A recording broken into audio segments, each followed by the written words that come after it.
The gravel crunched beneath the worn tires of Colt Steele's '98 Chevy Silverado as he rolled through the ornate iron gates of the Double Diamond Ranch.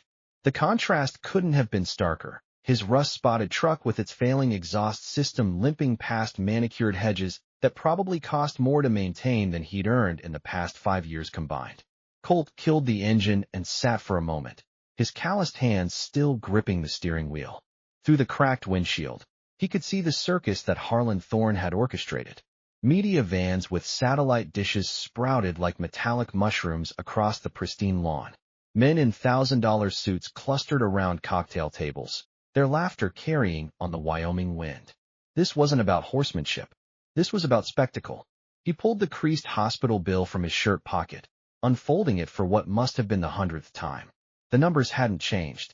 $847,000 for Lily's surgery. Stage 4 lymphoma didn't care that he was broke.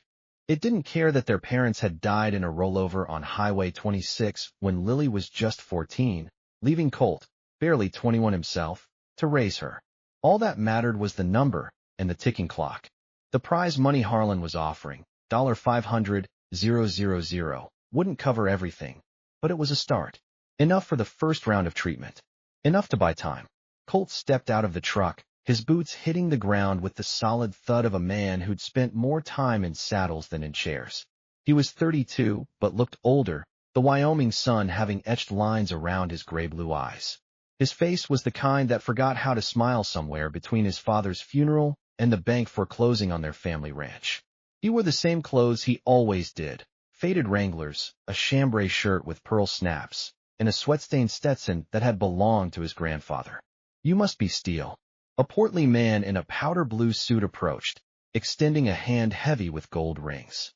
"I'm Dennis Krantz, Mr. Thorne's event coordinator. We're so pleased you could make it.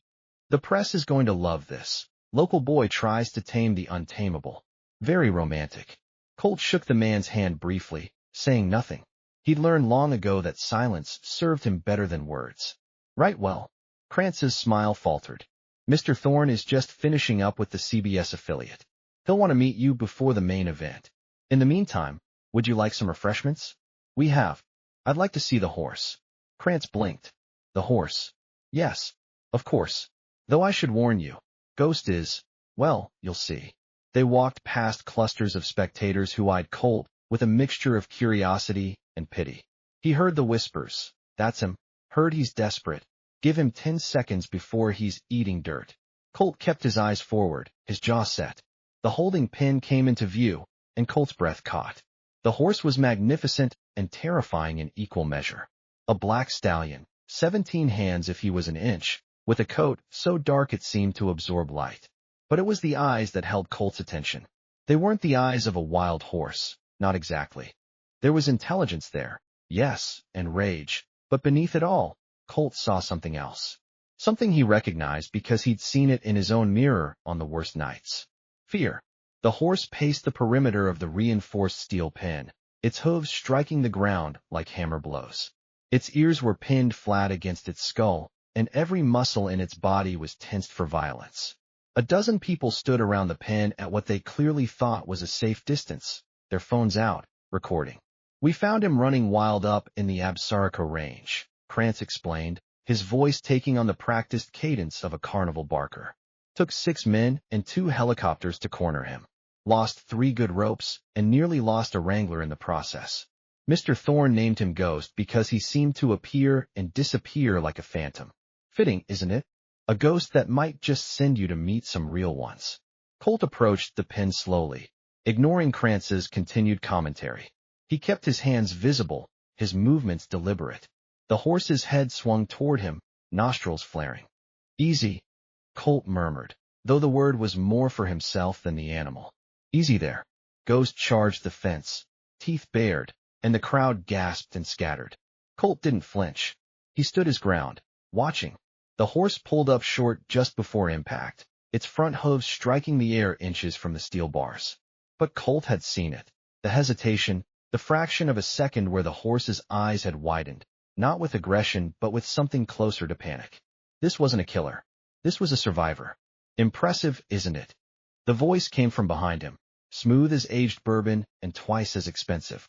Colt turned to find Harlan Thorne himself, flanked by two men in dark suits who had the distinctive look of private security, or perhaps private military contractors. Thorne was in his late 50s, tall and silver-haired, with the kind of tan that came from ski vacations in Aspen rather than honest work under the sun.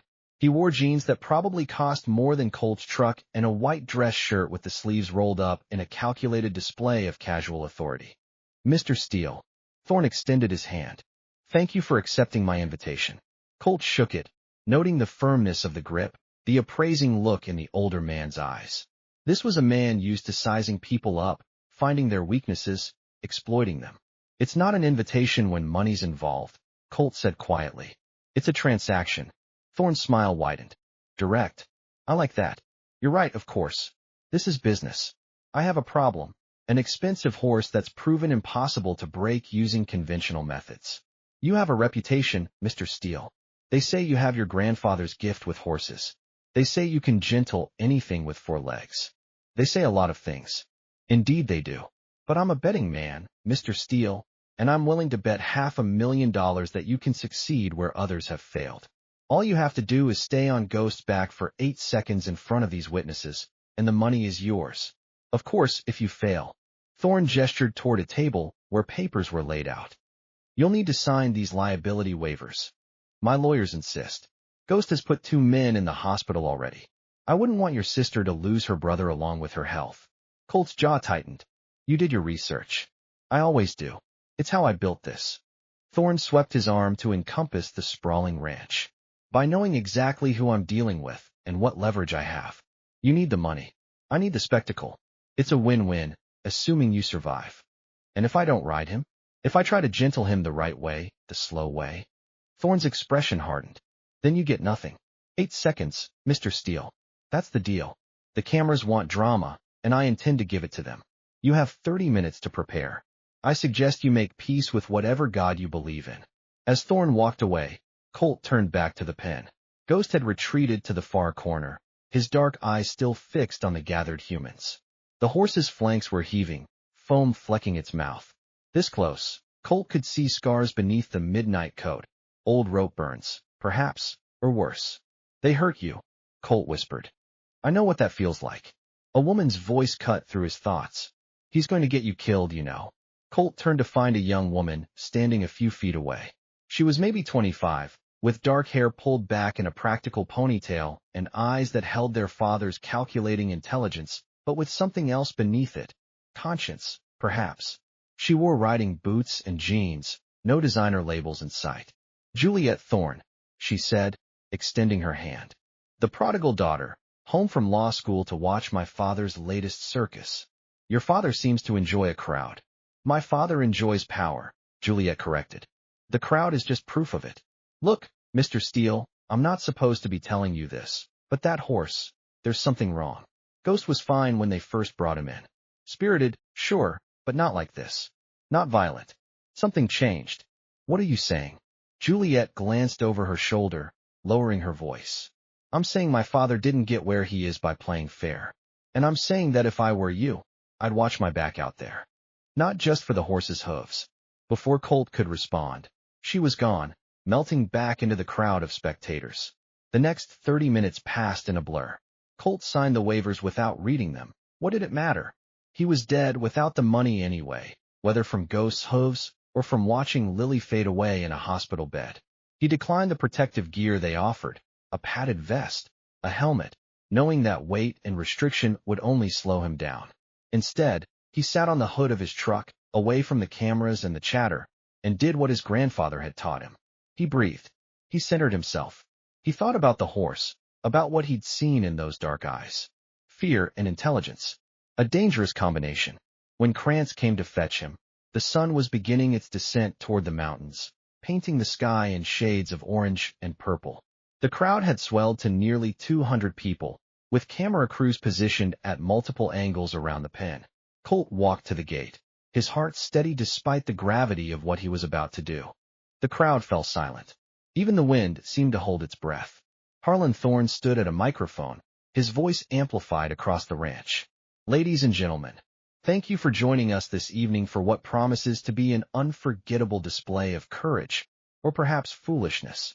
Mr. Colt Steele, a local horseman, has accepted my challenge to ride Ghost, the wild stallion that has defeated every cowboy who's tried. The rules are simple: 8 seconds in the saddle, and he wins $500,000. Anything less, and he walks away with nothing but the memory of his failure. Mr. Steele, the arena is yours. Colt stepped into the pen, and the gate clanged shut behind him. Ghost was at the far end, 20 yards away. The horse's entire body was rigid with tension, its tail switching back and forth like a metronome counting down to violence. Colt didn't move. He simply stood there, his arms at his sides, and waited. The seconds stretched into a minute. Then 2. The crowd began to murmur, impatient. "Whenever you're ready, Mr. Steele," Thorne's voice carried across the pen, dripping with mockery. "We don't have all night." Colt ignored him. His eyes were locked on Ghost's, and slowly, deliberately, he began to walk. Not toward the horse, but parallel to the fence, moving at an angle that was non-threatening, non-confrontational. His grandfather's voice echoed in his memory. "A horse is a prey animal, boy. You don't chase prey. You let it come to you." Ghost tracked his movement, ears flicking forward and back, confused by this human who wasn't advancing, wasn't threatening. Colt began to hum, an old melody his mother used to sing, wordless and low. He'd learned that horses responded to the tone and rhythm of sound more than words. The tune was simple, repetitive, grounding. Another minute passed. Ghost took a step forward. Then another. The crowd was dead silent now, sensing that something unexpected was happening.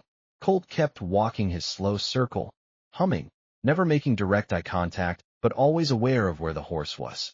His hands remained loose at his sides. No rope, no whip, no saddle. Ghost's breathing began to slow. The foam around his mouth dried. His ears came forward, staying there. Colt stopped walking and turned to face the horse directly, still humming. He extended his hand, palm down, fingers relaxed.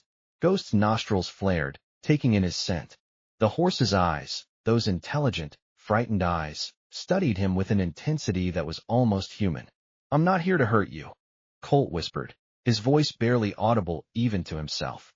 "I'm just trying to understand." The horse took another step forward, then another.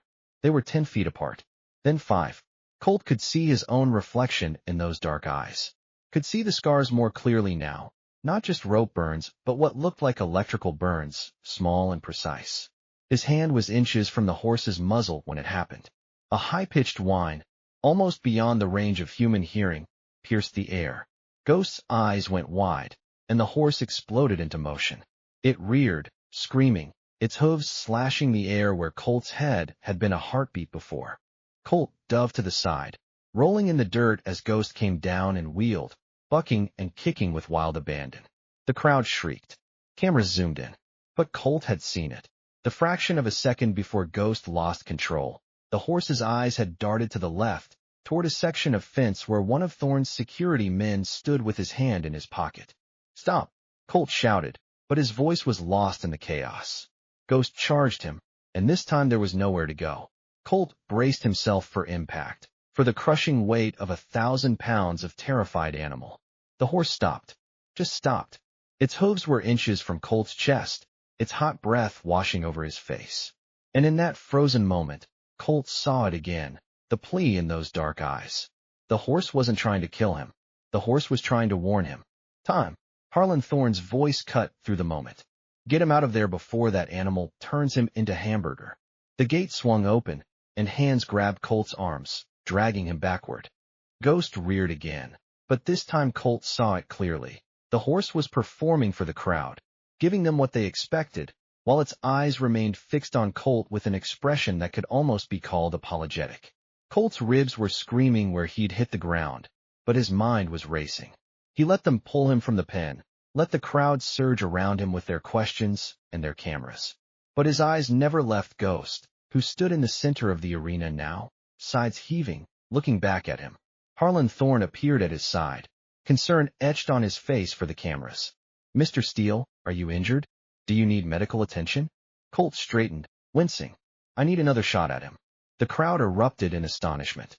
Thorne's mask of concern slipped for just a second, revealing something harder beneath. Mr. Steele, I admire your courage, but surely you can see that horse is too dangerous. Perhaps we should call this off before someone gets seriously hurt. The deal was 8 seconds in the saddle. Colt said loudly enough for the cameras to hear. I didn't get my 8 seconds. Something spooked him. Yes, you did, Thorne said smoothly. The animal is wild. That's what wild horses do. Tomorrow, Colt pressed. Give me one more chance.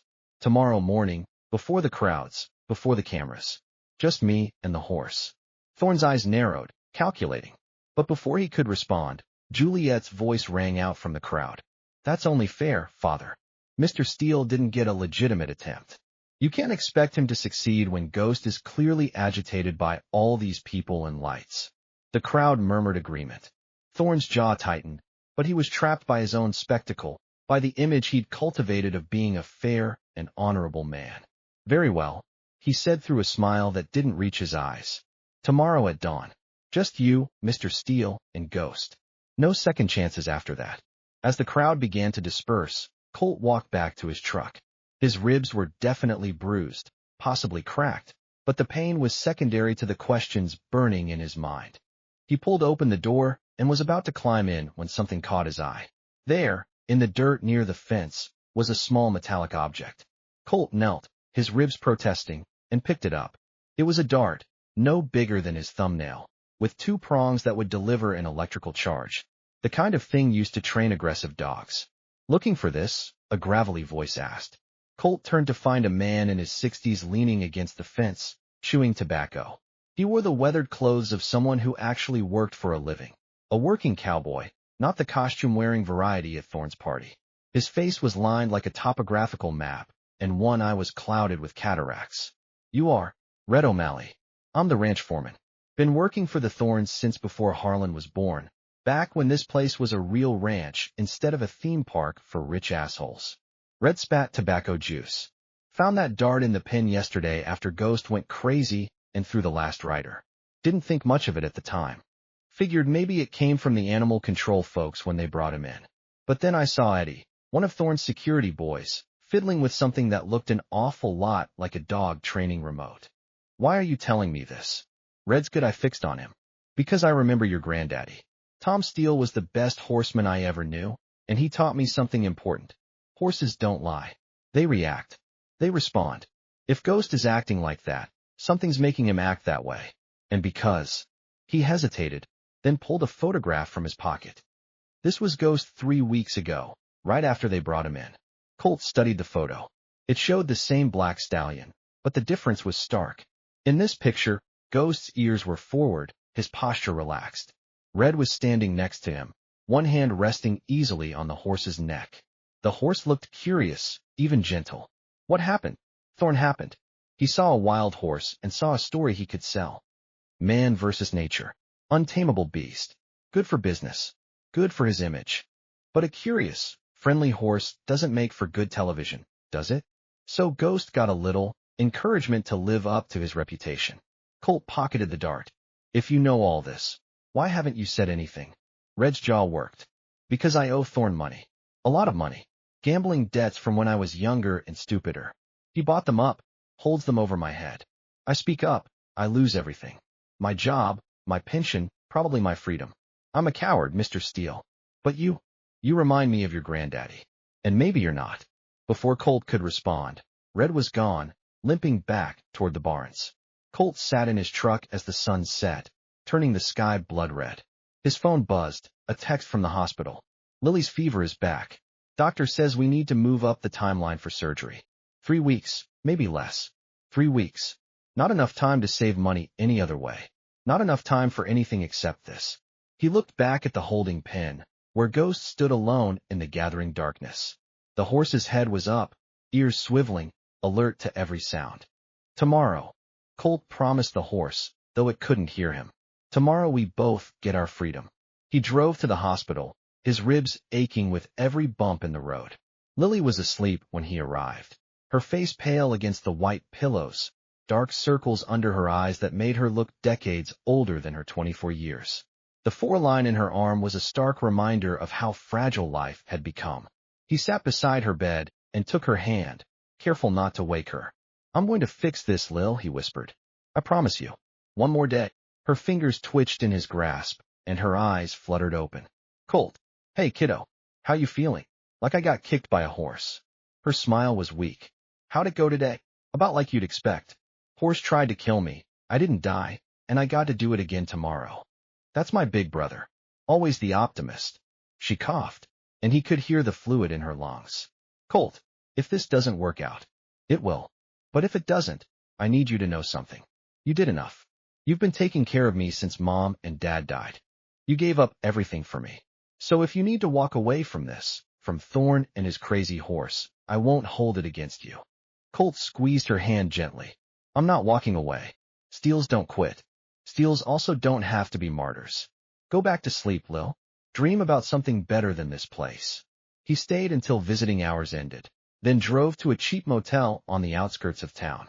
His room smelled like cigarette smoke and defeat, but it was all he could afford. He lay on the lumpy mattress, staring at the water-stained ceiling, and thought about horses and men and the lies people told themselves to justify their cruelty. Somewhere in the darkness, Ghost was thinking similar thoughts. Colt arrived at the Double Diamond Ranch as the first light of dawn was painting the eastern sky pink and gold.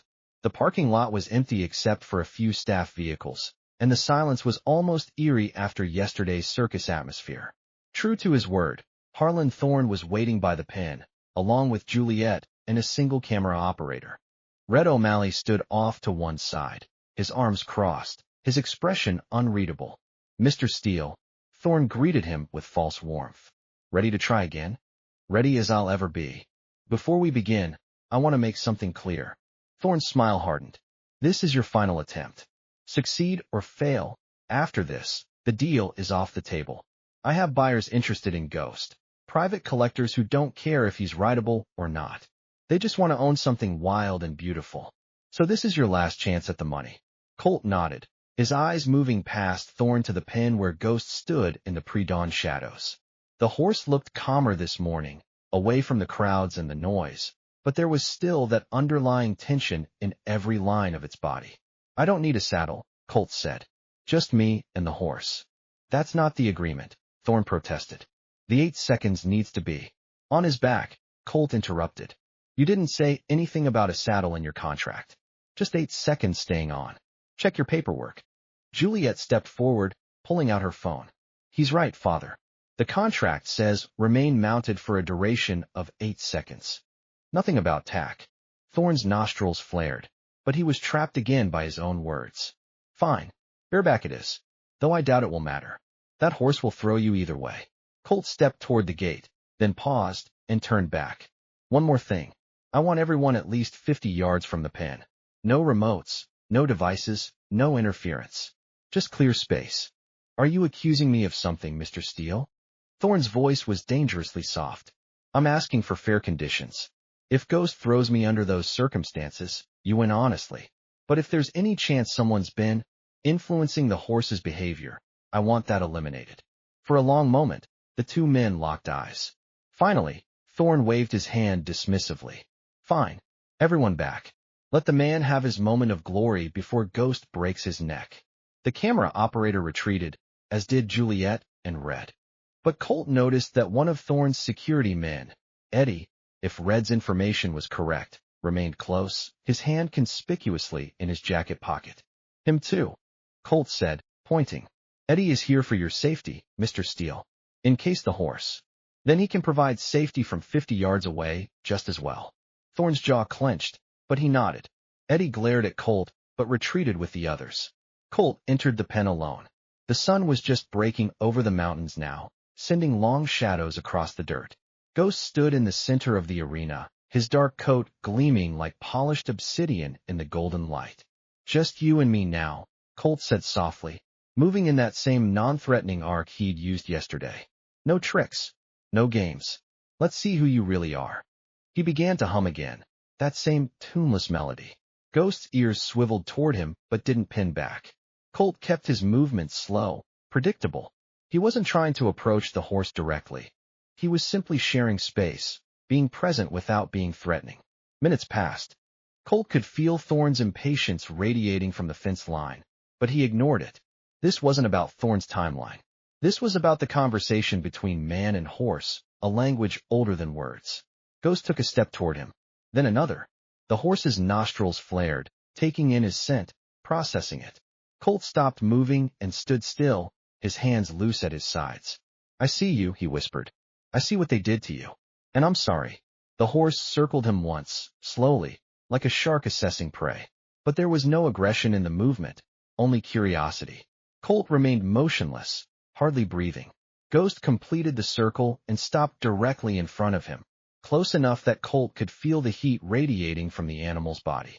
They stood like that for what felt like an eternity, man and horse, both survivors, both carrying scars. Slowly, moving with infinite care, Colt raised his hand. Ghost's eyes tracked the movement but didn't show fear. Colt's fingers were inches from the horse's muzzle when he paused, giving Ghost the choice. The horse closed the final distance, pressing its nose into Colt's palm. Contact. The connection was electric, immediate, profound. Colt felt the horse's breath against his skin, felt the silk-soft muzzle exploring his hand. His other hand came up slowly to rest against Ghost's neck, feeling the powerful muscles beneath the midnight coat, the rapid heartbeat beginning to slow. Good boy, Colt murmured. Good boy. From the fence line, he heard Juliet's sharp intake of breath, heard Red's muttered, I'll be damned. But he also heard something else, a faint electronic whine, building in frequency. Ghost had shot up, ears pinning back. The horse's eyes went wide with panic. No, Colt shouted, but it was too late. The horse exploded. Not forward, not attacking, but straight up in a tremendous vertical leap that was more fear than fury.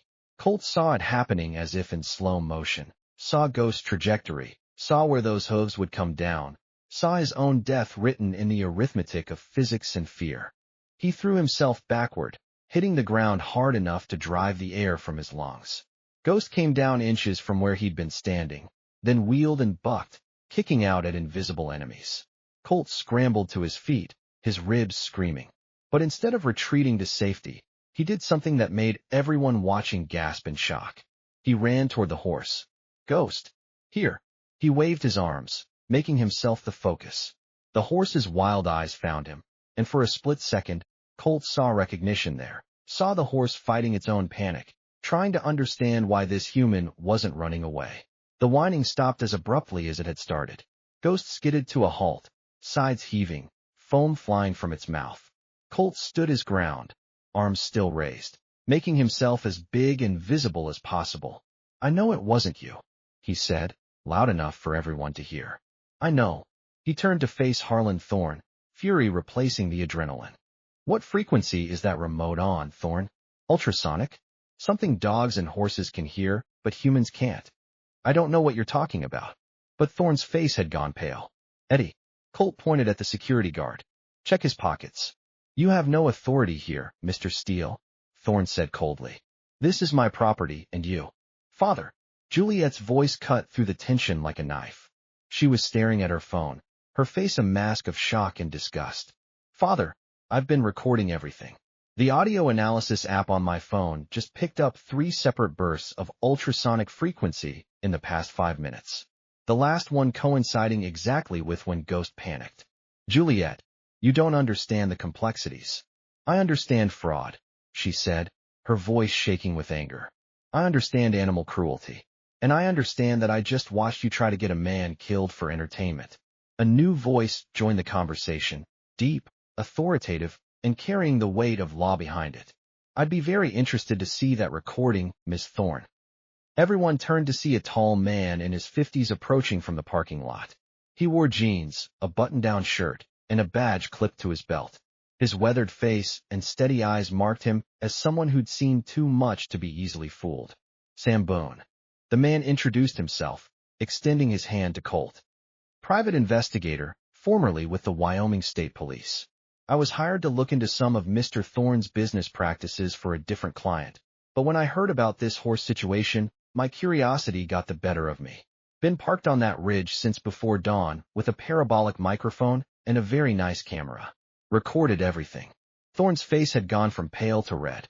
This is private property, Boone. You're trespassing. The ridge is public land, Harlan. You know that. and what I've recorded from public land. Boone smiled without humor. Well, that's admissible evidence. Evidence of fraud, for starters. Offering a contest you had no intention of honoring fairly.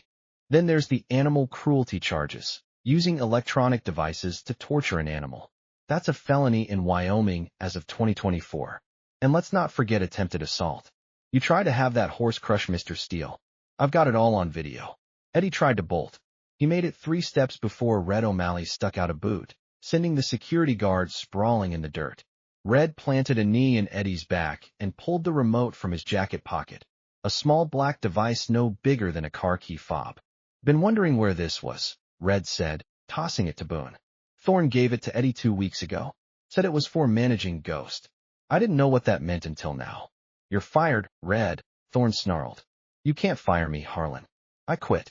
20 years of looking the other way while you screwed people over, and I'm done.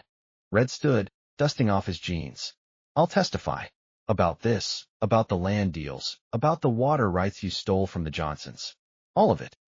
Thorne looked around at the gathered faces, his daughter's disgust, Colt's quiet fury, Boone's steady documentation, Red's betrayal. He was a man watching his empire crumble in real time. This isn't over, he said, his voice low and dangerous. I have lawyers. The best lawyers money can buy. You'll need them, Boone agreed. But in the meantime, I'm calling the sheriff. Eddie here is getting arrested for assault with a deadly weapon. That horse was as much a weapon as a loaded gun when you triggered him. And you, Harlan, you're looking at being an accessory. The horse is still mine, Thorne said. Whatever happens to me, Ghost remains my property, and I'm selling him to the highest bidder. A private collector in Dubai has already made an offer. Colt spoke for the first time since Boone's arrival. Actually, about that. He pulled a folded document from his pocket. According to the contract you had me sign, if I manage to make contact with Ghost and maintain it for 8 seconds without being thrown or fleeing, I win. There was nothing in there about writing. Juliet took the document, her eyes scanning it rapidly. A smile slowly spread across her face, the first genuine smile Colt had seen from her. He's right, Father. You were so focused on making this a rodeo spectacle that your lawyers wrote a vague contract. Establish and maintain physical contact with the animal designated as Ghost for a minimum duration of 8 seconds while both parties remain within the arena. No mention of mounting or riding. Just contact. And I did that, Colt said, before Eddie triggered the remote. I had my hand on Ghost's neck for at least 10 seconds. Boone's recording will prove it. Boone nodded, already playing back the video on his camera's screen. Confirmed. 12 seconds of sustained contact before the ultrasonic trigger. Thorne's face was a study in barely controlled rage. You think you've won? You think you can just take my horse and walk away? I think the contract says I can. But I'll make you a deal, Thorne. Colt moved closer to the pen where Ghost stood, still agitated but beginning to calm. You sign over ownership of Ghost right now, clean and clear, and I won't press charges. I'll let the DA handle the criminal side, but I won't sue you personally for the injuries, the mental distress, the attempted fraud. You keep your civil liability to a minimum. And if I refuse, then I sue you for everything you're worth. And I win, because I've got witnesses, recordings, and a history of your criminal behavior. Your choice. The silence stretched out. Somewhere in the distance, a meadowlark sang its morning song. Ghost's breathing slowly returned to normal. Finally, Thorne pulled out his phone. Get me Daniel. He barked at whoever answered. I need a bill of sale drawn up immediately. For the horse. A pause. Yes, I know what time it is. I don't care. Make it happen. 30 minutes later, Colt had a signed, notarized document transferring ownership of Ghost to him, along with a check for $500,000, the original prize money, paid out to avoid the larger lawsuit. As Harlan Thorne stalked back to his mansion, Juliet approached Colt. What will you do with him? Ghost, I mean. Colt looked at the horse, who was watching him with those intelligent dark eyes. First, I'm going to let him rest. Really rest, without being tortured or frightened. Then I'm going to gentle him properly, the way my grandfather taught me. It'll take time, but we've got that now. He's lucky you came along. We're lucky we found each other. Colt extended his hand. Thank you for speaking up. Took courage, standing against your father like that. She shook his hand firmly. I should have done it years ago, but better late than never, right? She pulled a business card from her pocket. When you get Ghost settled, if you need help, legal or otherwise, call me. I'm going to finish law school, pass the bar, and then I'm going to spend my career taking down men like my father. Might as well start with the one I know best. After she left, Colt stood alone with Red and Boone. The sun was fully up now, painting the Wyoming landscape in shades of gold and green.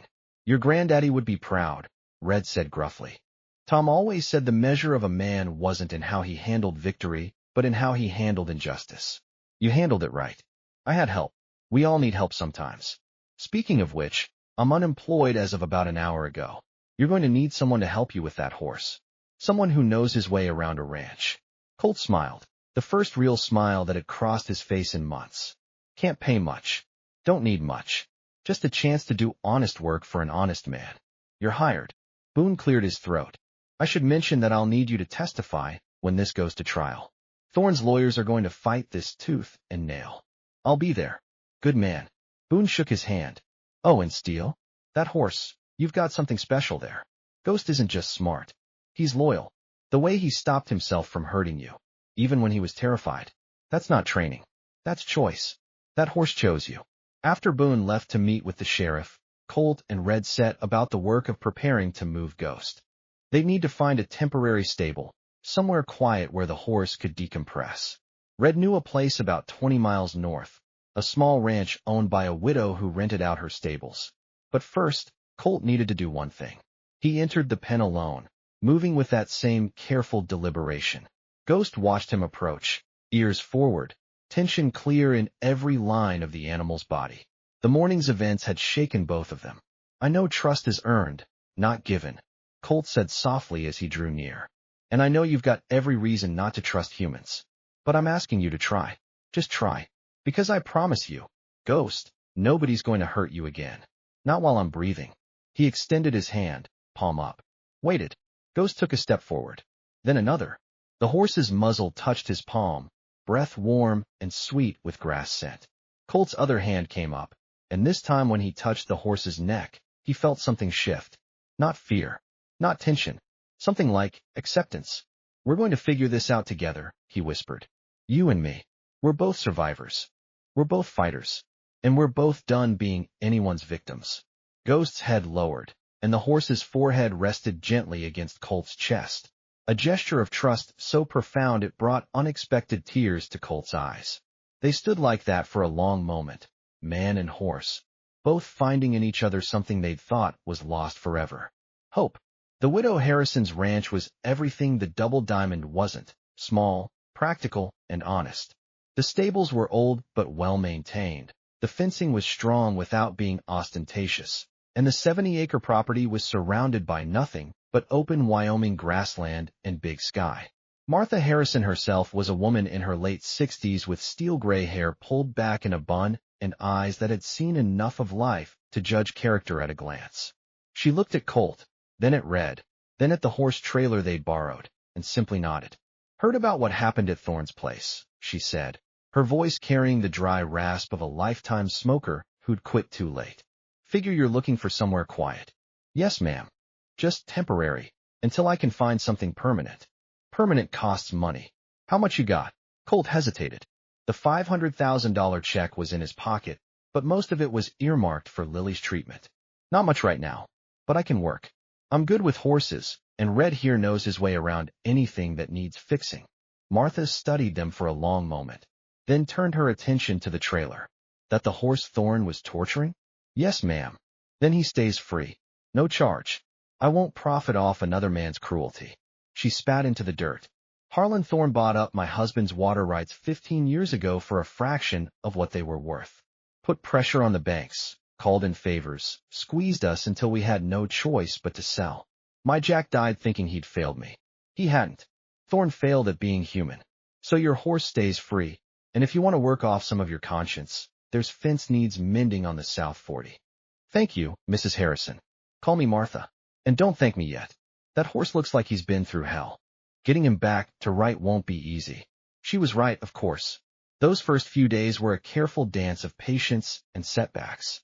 Colt moved Ghost into the largest of Martha's stables, a corner box stall with windows on two sides that let in natural light, and allowed the horse to see the open land beyond. He didn't try to groom him, didn't try to handle his feet, didn't try anything beyond being present. Every morning, Colt would arrive at dawn and sit outside Ghost's stall with a thermos of coffee, just sitting and existing in the horse's space. Sometimes he'd talk about Lily, about his parents, about memories of his grandfather and the old ranch. Sometimes he'd sit in silence, listening to the rhythm of Ghost's breathing, the sound of hay being pulled from the net, the occasional stamp of a hoof. Red watched from a distance, smoking his pipe, offering advice only when asked. Your granddaddy used to say that gentling a horse wasn't about breaking its spirit, but about asking it to share its strength. I think Ghost's spirit's pretty near broken already. Your job is to convince him it's safe to be strong again. On the third day, Colt brought a different kind of offering. He'd driven into Cheyenne and bought supplies, proper grooming tools, high-quality grain, supplements for horses recovering from stress. But he'd also stopped at a music store. When he returned to the stable, he set up a small battery-powered speaker outside Ghost's stall and pressed play. Classical music filled the barn, Vivaldi's For Seasons, the spring movement. Not too loud, not too soft, just a gentle presence. Ghost's ears swiveled toward the sound, and Colt could see the horse's posture shift. The tension that had been a constant in the animal's body since he'd arrived began to ease, just slightly. Music was something the horse couldn't interpret as a threat. It just was, filling the space with something other than fear. By the end of the week, Ghost would approach the stall door when Colt arrived, though he still shied away from being touched. Progress, measured in inches. Colt spent his afternoons at the hospital with Lily. The first round of chemotherapy had begun, and she was tired but fighting. He told her about Ghost, about the quiet work of earning trust. Sounds like you two are a lot alike, Lily said, her voice weak, but her eyes still sharp. Both stubborn. Both carrying wounds you don't talk about. I talk about things. You talk about facts, Colt. You don't talk about feelings. When's the last time you told someone you were scared? Or angry? Or just tired? I'm not. You're exhausted, she interrupted. You've been carrying me since Mom and Dad died, and now you're carrying a traumatized horse, and you're acting like it's all fine. It's not fine. You're allowed to be not fine. Colt looked at his sister, his baby sister who was fighting for her life with more grace than he'd shown in the past decade, and felt something crack inside him. I'm terrified, he admitted quietly. I'm terrified I'm going to lose you. I'm terrified that even with the money, even with the treatment, it won't be enough. And I'm terrified that if I stop moving, stop working, stop fighting, I'll fall apart. Lily reached for his hand. Then don't stop. But don't pretend you're made of stone, either. It's okay to let people help you. Red, Martha, even that horse. It's okay to need. The next morning, Colt arrived at the stable to find Juliet Thorne leaning against the fence, watching the sunrise. She turned when she heard his truck. I hope you don't mind, she said. I needed to get away from the ranch. From my father. The house feels poisonous right now. You're welcome here. Colt climbed out of the truck. How's he taking all this? Badly. The DA is moving forward with charges.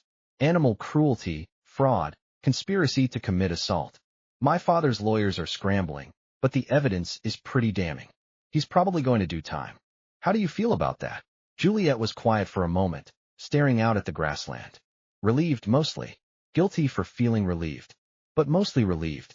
He's my father, and I love him, but he's also a man who's hurt a lot of people, including me, in ways I'm only starting to understand. Maybe some time away from his empire will do him good. Give him a chance to figure out who he is without the money and the power. They walked to Ghost's stall together.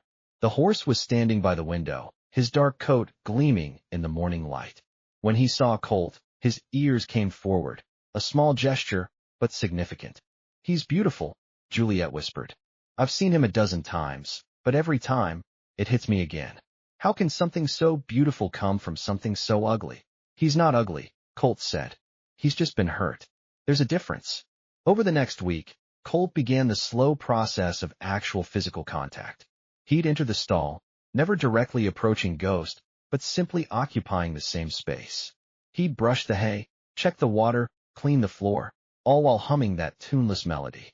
Ghost would watch him, ears forward, processing this strange human who asked for nothing and threatened nothing. On day 10, Colt brought a soft brush. He didn't try to use it.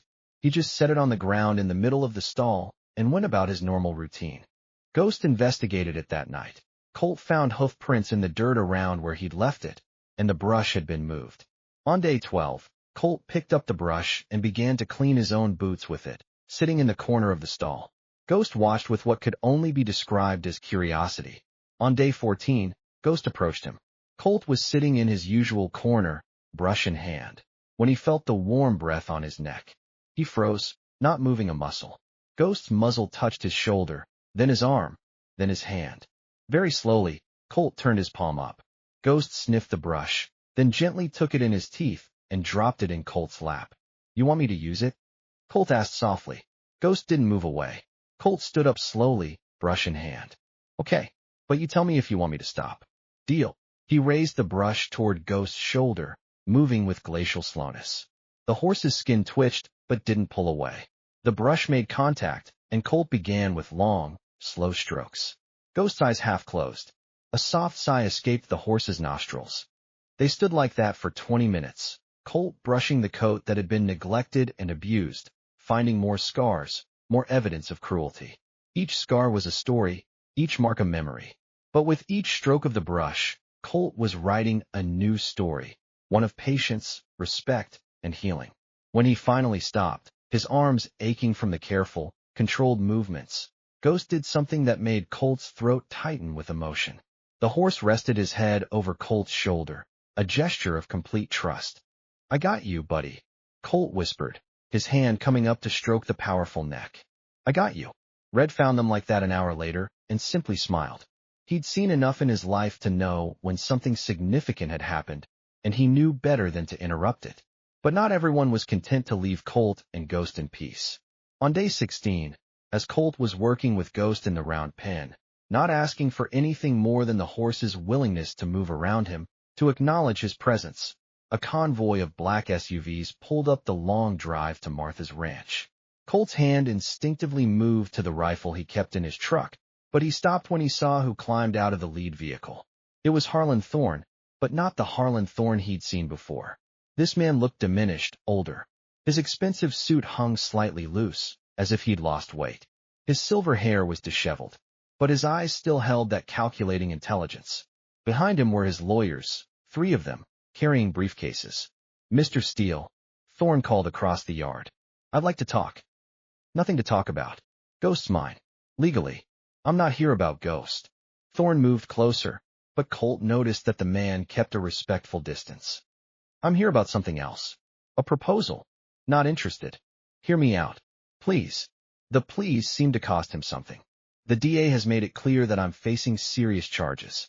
My lawyers tell me that the best I can hope for is a plea deal, reduced sentence in exchange for cooperation and restitution to the victims of my various indiscretions. And I want to make restitution to you. Not because I have to legally. Our contract was fulfilled, but because—" He paused, searching for words. "Because my daughter has made it clear that she will never speak to me again unless I start making amends for the things I've done. And because she's right." Colt crossed his arms. "I'm listening. I own 40 acres of land adjacent to the old Steele family ranch. Your family's original property. I acquired it when your parents' estate went into foreclosure. I'd like to give it back to you." The words hung in the air. Colt felt like he'd been punched. "Why?" "Because my daughter asked me to. Because it's one small thing I can do to start balancing the scales. And because," Thorne's voice cracked slightly, "because watching you with that horse, seeing the patience and the care you showed him, I realized something. I've spent my entire life taking things, controlling things, breaking things to my will. And I have nothing to show for it, but a daughter who hates me and a cell waiting for me at the state prison." One of the lawyers stepped forward, extending a folder. "The deed is here, Mr. Steele. All you need to do is sign. Mr. Thorne has already signed his portion. The land is yours, free and clear. No strings, no conditions." Colt looked at the folder, then at Thorne, trying to see past the performance to the truth beneath. "This doesn't undo what you did. To Ghost. To me. To all the other people you've hurt over the years. I know. It's not meant to. It's just a start. Or maybe an ending. I don't know anymore." Thorne's shoulders sagged. "I'm a man who's lost everything that matters while I was too busy accumulating things that don't. I'm not asking for your forgiveness, Mr. Steele. I'm not even asking for your understanding. I'm just trying to do one right thing before I lose what little time I have left. Colt thought about his grandfather, about what Tom Steele would have done in this situation. The old man had always said that mercy was stronger than revenge, that breaking the cycle of harm took more courage than perpetuating it. He took the folder. An hour later, after the lawyers had left and Thorne had driven away in his diminished convoy, Colt sat on Martha's porch with Red and told him what had happened. 40 acres, Red said, letting out a low whistle. That includes the old spring house and the creek. Good land. Good water. It's where I grew up. Where my parents raised me and Lily. You thinking about going back? Colt looked toward the round pen, where Ghost was standing quietly, his head up, watching the horizon. I'm thinking about building something new. Not trying to recreate what was lost, but making something that honors it. And the horse. Ghost goes where I go. We're a package deal now. That night, as Colt sat in his motel room reviewing the deed papers, his phone rang. It was Juliet. I heard what my father did, she said. I wanted you to know that it was his idea. I asked him to make amends, but I didn't tell him how. The land, that was him. Thank you for pushing him. He's still the same man who hurt people, Colt. Don't forget that. But maybe, somewhere under all the armor and the cruelty, there's a person who could have been better. I don't know if it's too late for him to find that person, but I had to try. Your father's lucky to have you. No, he's just lucky I have a conscience. There's a difference. She paused. How's Ghost? Getting better. Slowly. Some days are harder than others, but there's progress. Sounds familiar. That's how healing works, I guess. 2 steps forward, 1 step back, and you just keep walking. After she hung up, Colt stood and walked to the window.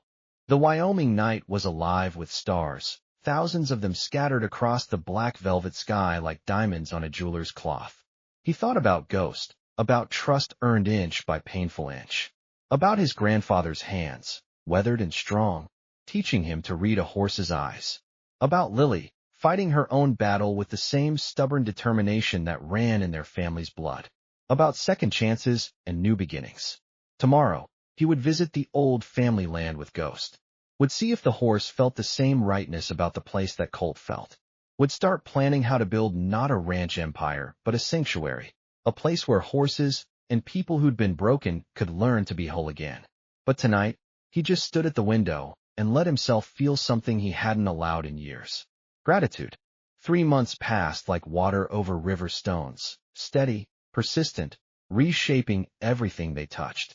Colt and Red worked the land that had once been the Steele family ranch, clearing brush, repairing the old spring house, reinforcing fence lines. The work was hard, physical, and exactly what Colt needed. Each post he hammered into Wyoming soil felt like a promise kept, a foundation laid for something that could last. Martha Harrison came by most afternoons, ostensibly to check on their progress, but really just to have coffee and conversation. The widow had been alone too long, and she soaked up their company like dry earth takes rain. Lily's treatment was progressing. The chemotherapy was brutal, but the tumors were shrinking. The doctors were cautiously optimistic, which in cancer terms was practically a victory parade. She'd started asking when she could visit the ranch, see Ghost, help with the work. Colt put her off gently. She needed to focus on getting strong first, but the questions themselves were a good sign. Hope was healing in its own right. And Ghost was transforming. The horse that had been all rage and terror 3 months ago now spent his days in the pasture Colt had cleared, grazing peacefully, occasionally lifting his head to watch Red tinker with the old tractor or to track Colt's movements as he worked on the spring house. The scars were still there, visible in the right light, but they no longer seemed to define him. Colt could handle the horse now, grooming him daily, picking out his hooves, even leading him on long walks through the property. But he still hadn't ridden him. That would come when Ghost was ready, not before. There was no deadline now, no prize money on the line. Just 2 survivors learning to trust again, each at their own pace. Juliet had become a regular visitor too. She'd dropped out of law school, or rather, deferred for a year, to help manage her father's affairs while he negotiated his plea deal. The stress had aged her, carved lines around her eyes that hadn't been there a few months ago, but there was also a strength emerging.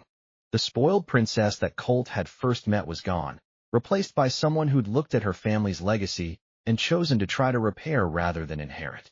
It was Juliet who brought the first warning. She arrived on a Tuesday afternoon, her usual composure cracked. Her hands shook as she poured coffee, and Colt noticed she'd bitten her nails down to the quick. "What's wrong?" he asked, guiding her to sit on the porch steps. "I got a call this morning. From Eddie, the security guard who worked for my father. The one who had the remote that was used to torture Ghost." Colt's jaw tightened. "What did he want?" "He's out on bail. Apparently, his lawyer cut some kind of deal. And he's angry. Blames you for everything. Losing his job, the criminal charges, all of it. He called to tell me that you'd pay for what you did." "Did you report this to the police?" "Of course.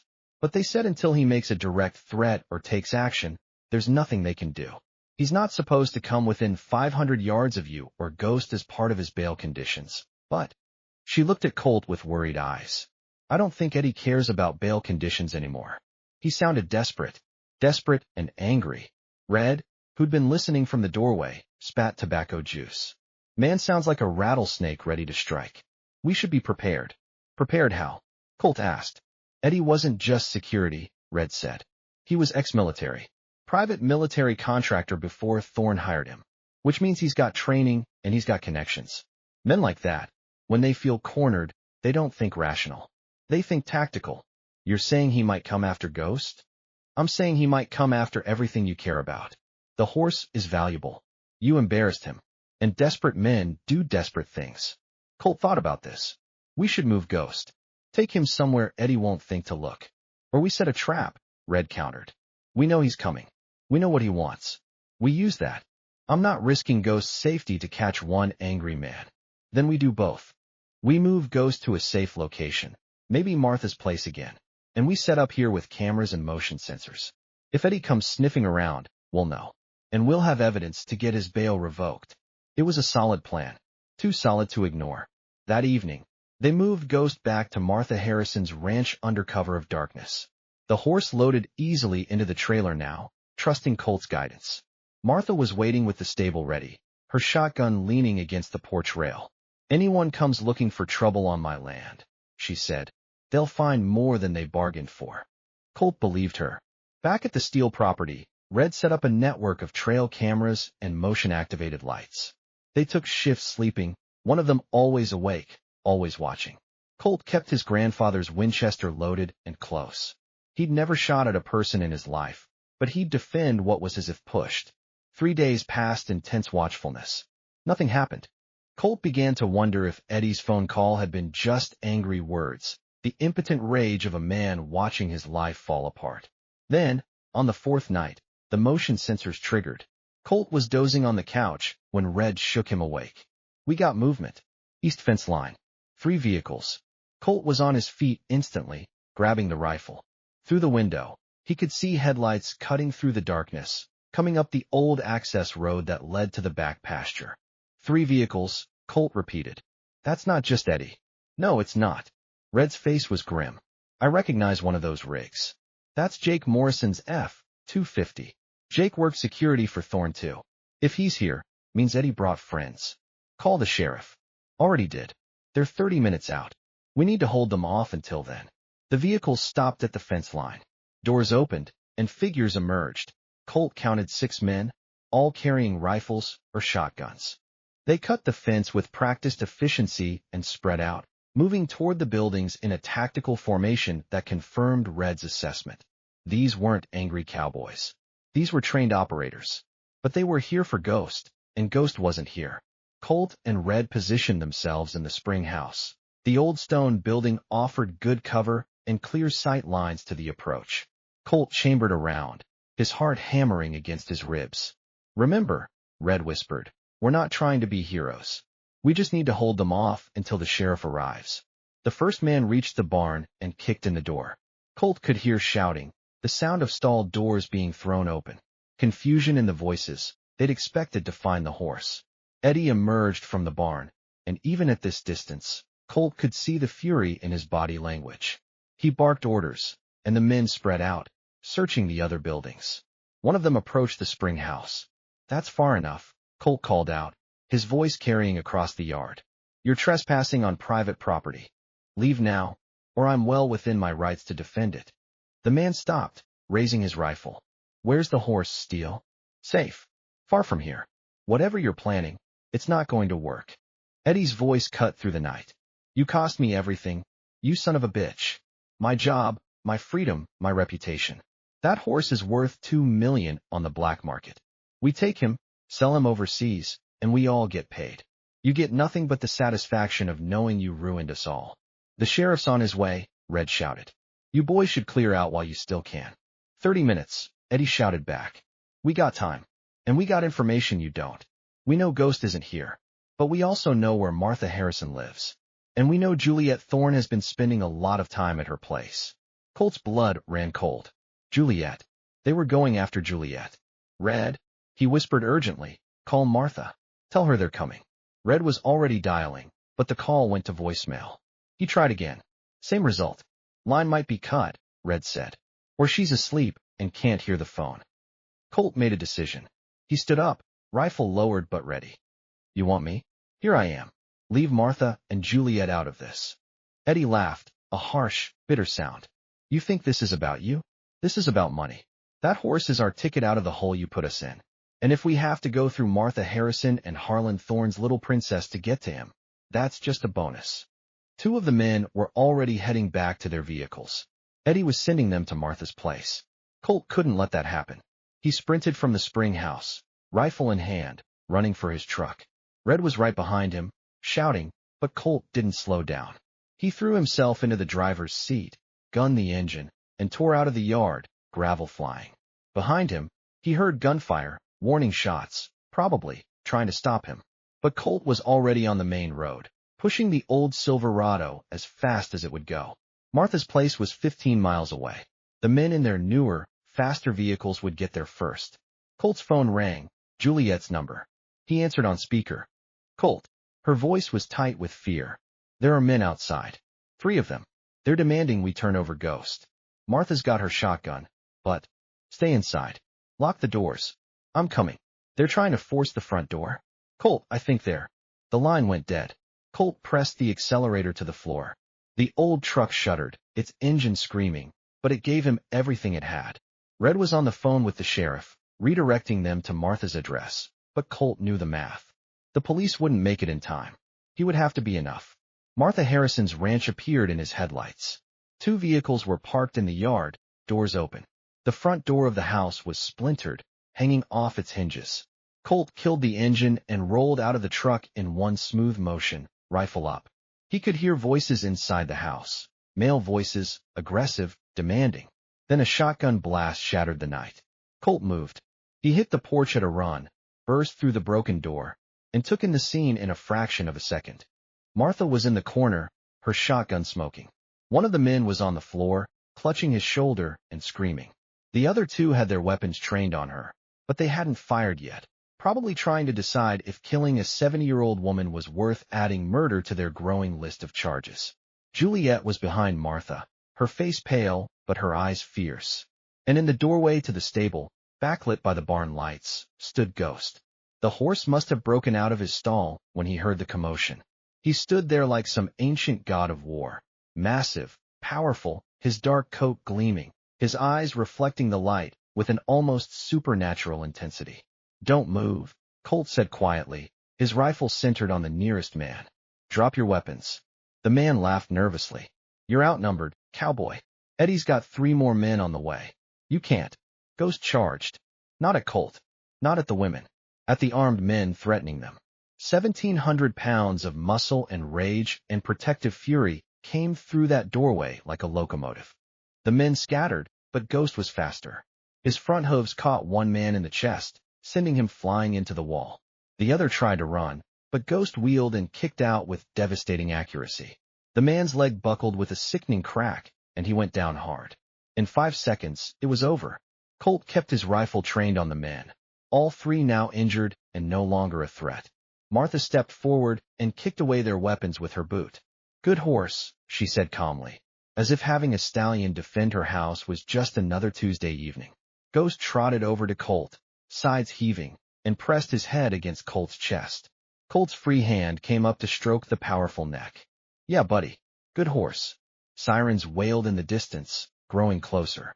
Juliet was already on the phone with emergency services, requesting ambulances for the injured men. Eddie and his remaining crew arrived just as the sheriff's deputies pulled up, caught between law enforcement and the scene inside, with 3 of their men down and a very angry horse standing guard. They made the smart choice and surrendered. As deputies cuffed Eddie and read him his rights, the ex-security guard's eyes found Colt's. There was no more bluster, no more rage. Just the empty recognition of a man who'd gambled everything on one last score and lost. That horse, Eddie said quietly as they led him to the patrol car. He really chose you, didn't he? We chose each other, Colt replied. The aftermath took hours.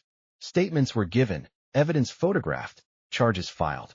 Martha's house would need repairs, and 2 of the men would need surgery, but everyone on the side of right was safe. That was what mattered. As dawn broke over the Wyoming grassland, Colt stood in Martha's stable with Ghost.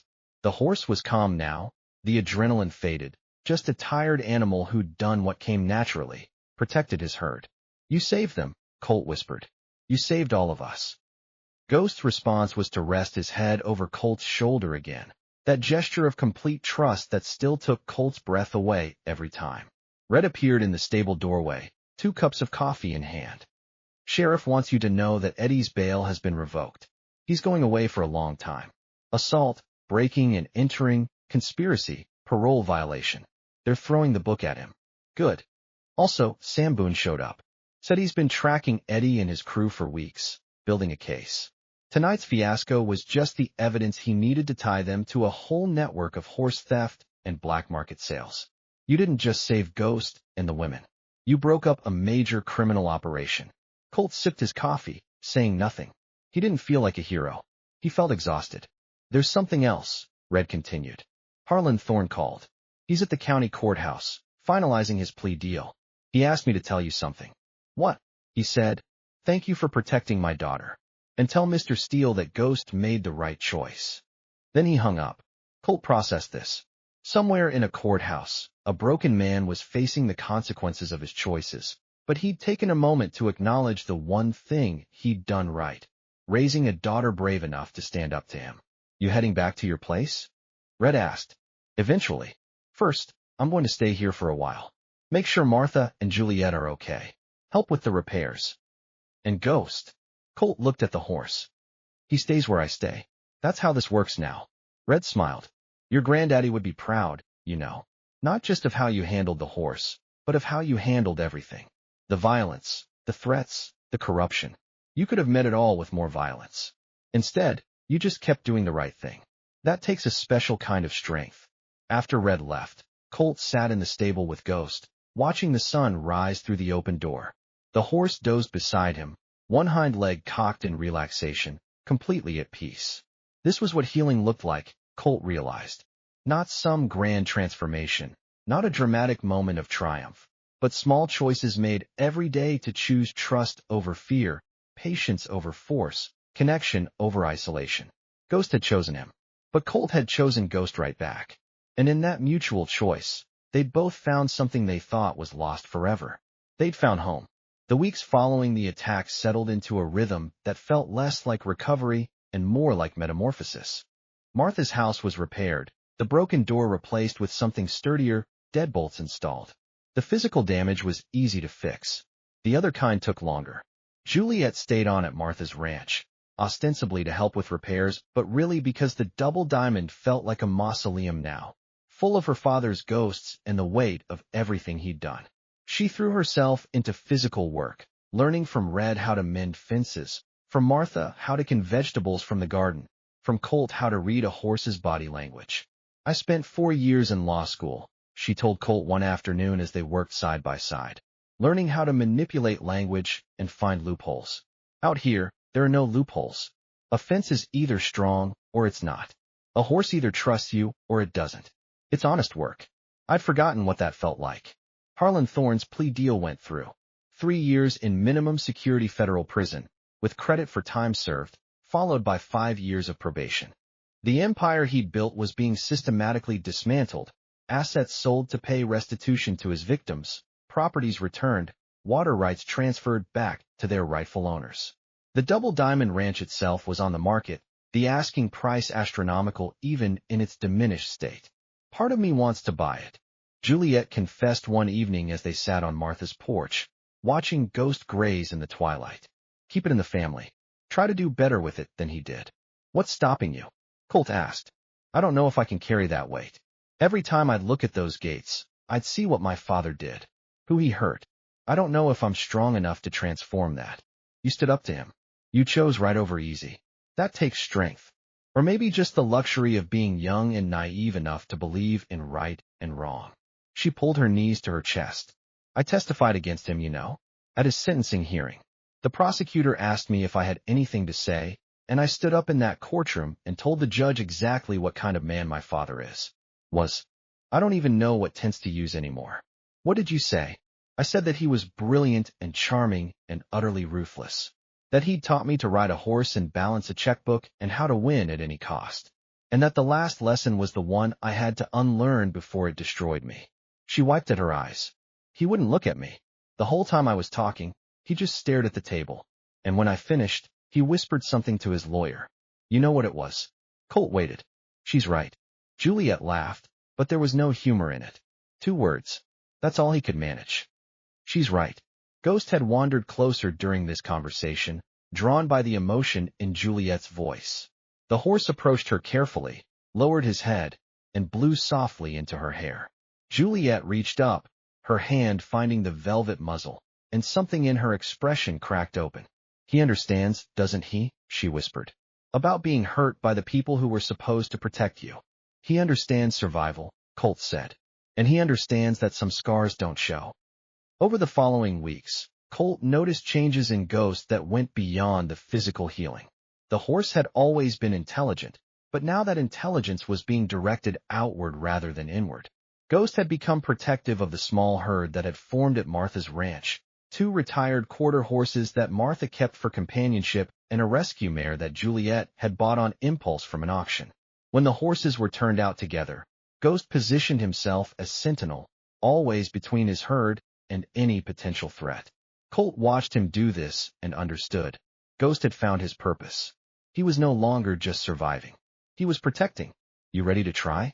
Red asked one afternoon, finding Colt in the round pen with Ghost.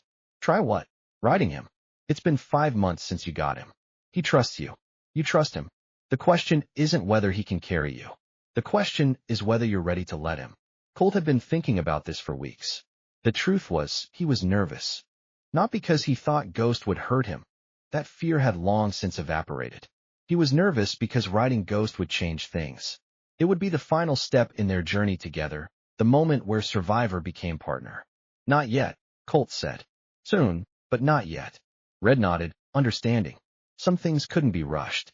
The call came on a Tuesday morning, while Colt was mucking out stalls. It was Lily's doctor, and his voice was different, lighter, carrying something that hadn't been there before. Mr. Steele, I'm calling with good news. Lily's latest scans show no evidence of disease. The tumors are gone. We're calling it complete remission. Colt had to sit down. His legs simply stopped working, and he found himself on a hay bale, phone still pressed to his ear, Red's concerned face swimming in his vision. She's okay? She's more than okay. She's beating this thing. We'll need to continue monitoring, of course, and there's always the possibility of recurrence. But for now, your sister is cancer-free. Colt drove to the hospital in a daze. Lily was sitting up in bed when he arrived, and the difference was stunning. Color had returned to her face. Her eyes were bright. She was laughing at something on her phone. Colt. She threw her arms around him when he walked in. They told you. They told me. He held her tight, afraid that if he let go, this would all turn out to be a dream.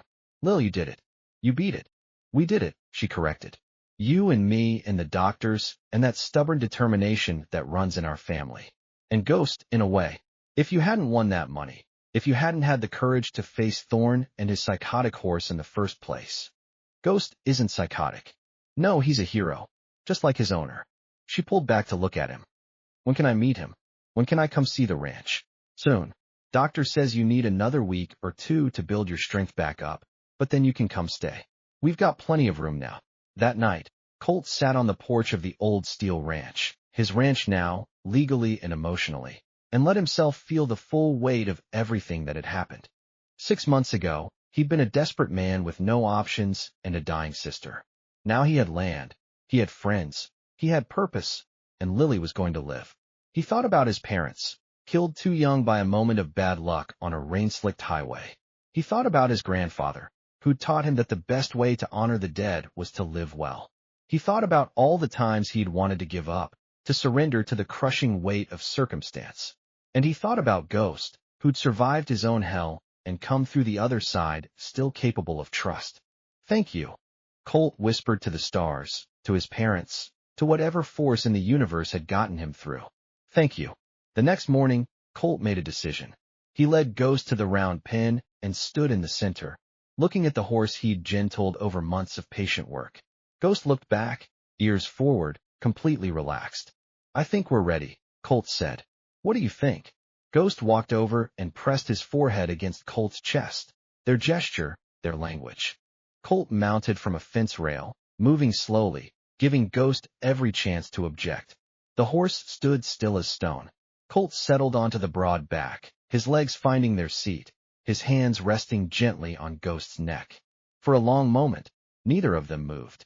Man and horse, breathing together, being together. Then Ghost took a step, and another. He walked the perimeter of the round pen with Colt on his back, and there was no fear, no resistance, no memory of trauma. There was only partnership. Red and Martha watched from the fence, tears streaming down Martha's weathered face. Juliet recorded it on her phone, narrating softly. This is what healing looks like. Colt rode Ghost for 20 minutes that first time, never asking for more than a walk, never pushing. When he finally dismounted, his legs were shaking, not from fear, but from emotion. Good boy, he whispered into Ghost's ear. Such a good boy. The horse's response was to lean into him, solid and warm and alive. 2 weeks later, Lily came to the ranch. Colt and Red had prepared the old house, cleaning, painting, making it feel like home again rather than a museum of loss. Juliet had planted flowers along the front walk. Martha had stocked the kitchen with enough food to feed an army. When Lily stepped out of the car, fragile but steady, the first thing she saw was Ghost.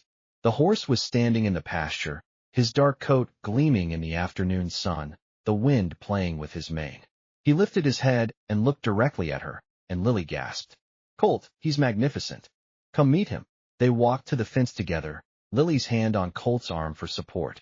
Ghost approached slowly, curious about this new human who smelled like his person. Lily extended her hand, palm up, just like Colt had taught her over the phone during her hospital stays. Ghost sniffed her palm, then gently placed his muzzle in it. Hi, Ghost, Lily whispered. Thank you for saving my brother. For giving us a second chance. The horse's ears swiveled toward her voice, processing, understanding in whatever way horses understand.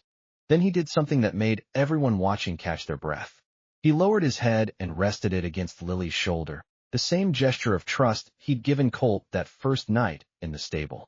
Lily's arms came up to encircle the powerful neck, and she stood there, hugging the horse who'd been part of her salvation, crying happy tears into his mane. I got you, she whispered. I got you too. The months that followed were the most peaceful of Colt's adult life. He and Red worked the land, building not an empire but a sanctuary, a place where people could come to learn about horses, to heal alongside them. Juliet enrolled in an online law program, determined to finish her degree but doing it on her terms now, studying equine law and animal advocacy.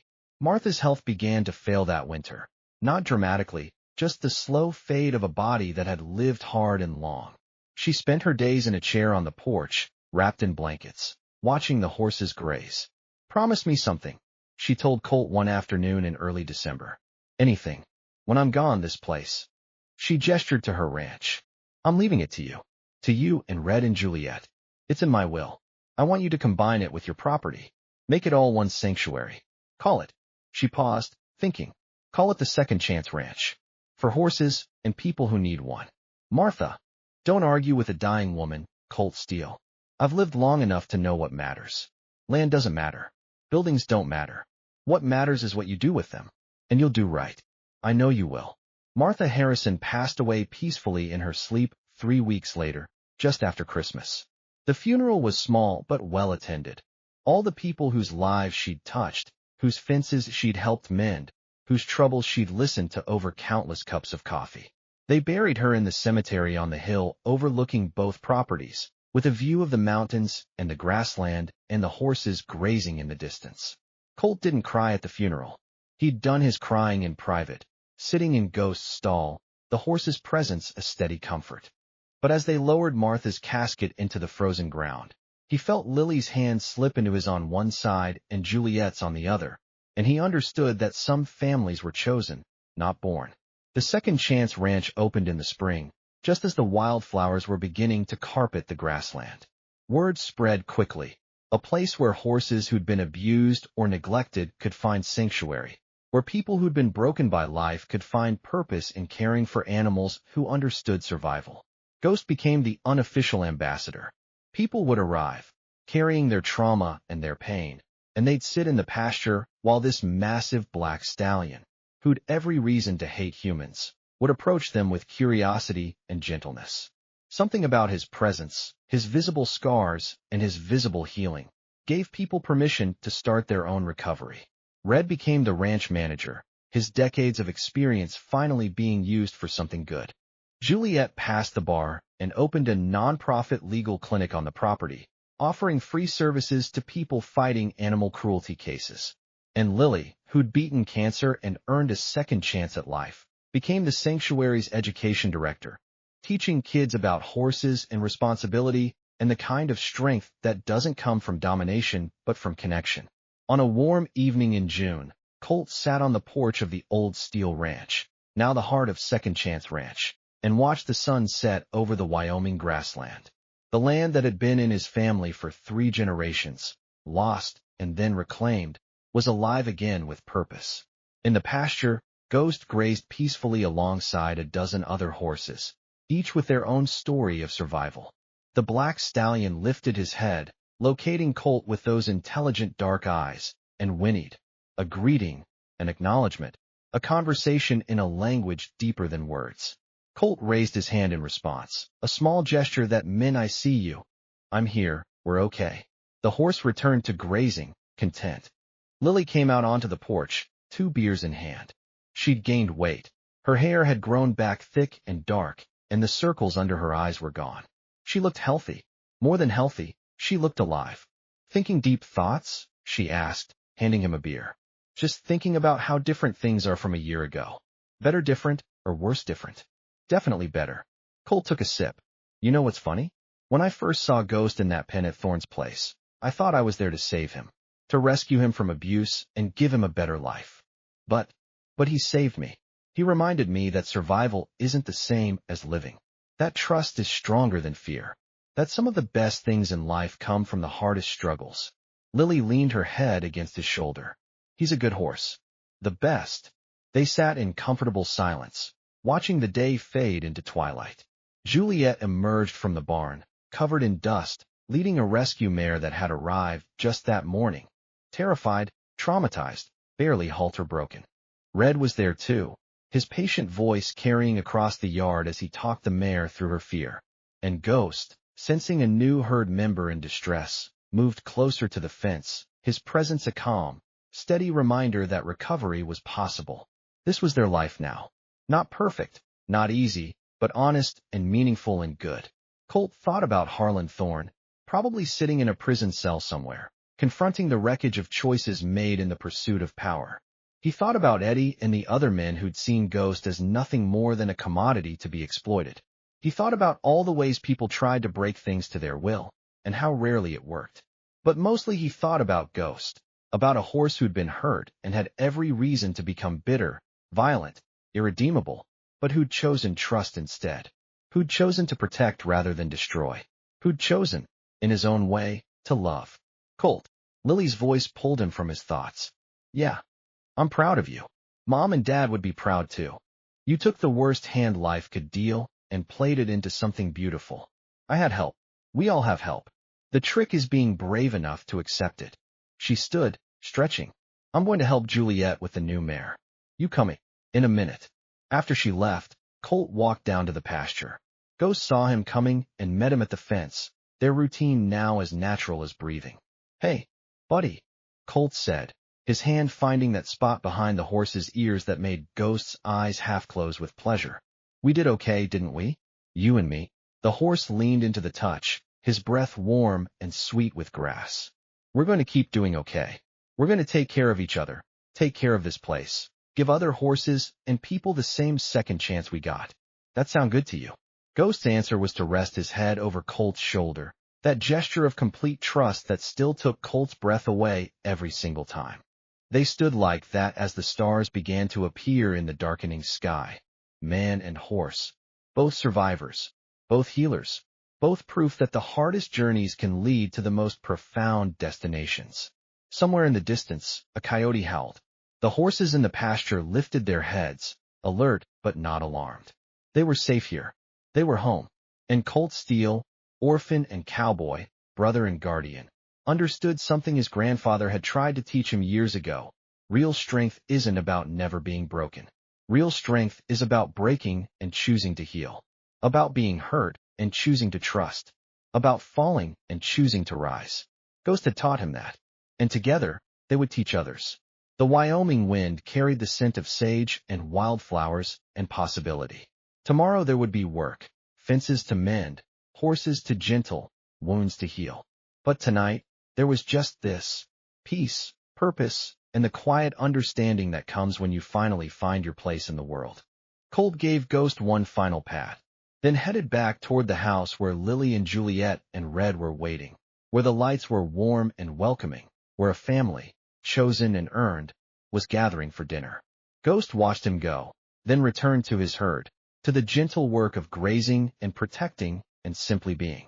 Both of them, horse and man, had found their way home, and it was enough.